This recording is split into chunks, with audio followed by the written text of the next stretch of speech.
गणनायकाय गणदैवताय गणाध्यक्षाय धीमहि गुणशरीराय गुणमण्डिताय गुणेशानाय धीमहि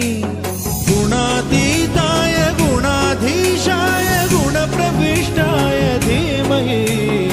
एकदन्ताय वक्रतुण्डाय गौरीतनयाय धीमहि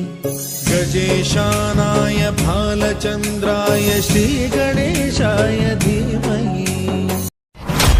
गणनायकाय गणदैवताय गणाध्यक्षाय धीमहि गुणशरीराय गुणमण्डिताय गुणेशानाय धीमहि गुणातीताय गुणाधीशाय गुणप्रविष्टाय धीमहि एकदन्ताय वक्रतुण्डाय